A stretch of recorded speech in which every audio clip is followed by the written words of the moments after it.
Common problem on a Dodge Caravan is a transmission leak coming from the solenoid switch assembly. You'll see it leaking there. Very common that those are leaking. We're going to show you how to replace it.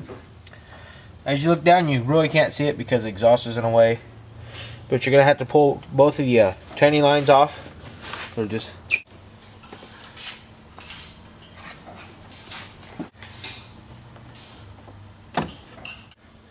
Okay, here's the training lines that are coming off. Just kind of shove them out of the way. And then there's another sensor right under it. You have to unplug that, take that sensor out. We've got our socket right on the input speed sensor. I'm going to pull it out.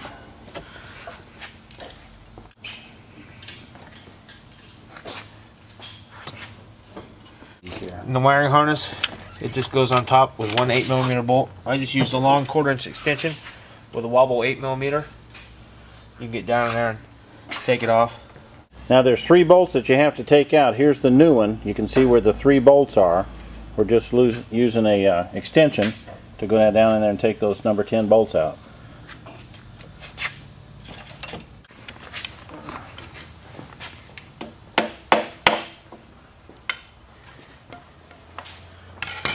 The solenoid pack is up there. You may have to tap on it just a little bit to loosen it.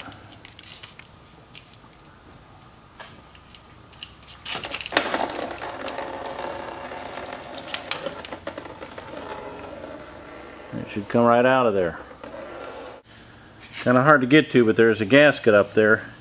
You need to get that gasket off and then clean the surface. Make sure you get it all off. So when you pull that gasket off, take a look at it. Make sure there's no broken pieces up there. Now you can see where the training lines go in and that input speed sensor go in. That's looking from the bottom up. Now looking from the top down, you can see the surface where the new solenoid pack is going to sit. Make sure that face is clean. Now you take your new solenoid, set it down right smack on top like the other one was, and then there's 3 number 10 bolts that bolt it down. Be sure that gasket is on there nice and clean. After you get the solenoid pack back on, you need to put the speed input sensor back in. There's an O-ring gasket on it. Make sure that O-ring is good. That is a plastic sensor, so don't overburden it with torque there. Just get it good and snug. Now we've got the input sensor back in, plugged in, and you can see above it is the place where the 2 training lines will hook back in. And then you got your electrical connector to hook in, and then you're done. So this is the solenoid pack that you just replaced. It goes down just like that with this warning sign up here. Notice it says replace, do not repair.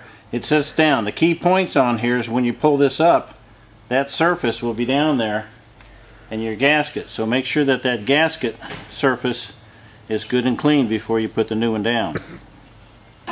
There's 3 bolts that hold it down, your electrical connector, and then above it is that speed sensor that goes right up in there, and then your training line. So it's pretty tight down in there. Then the last thing you need to do is a relearn procedure. You need to use your scanner. I could explain that, but it'd be a whole lot easier if you just go to your service manual, All Data, Mitchell, something like that, and review the procedure on doing the relearn. Once that's done, then you're all set. You have failed me for the last time.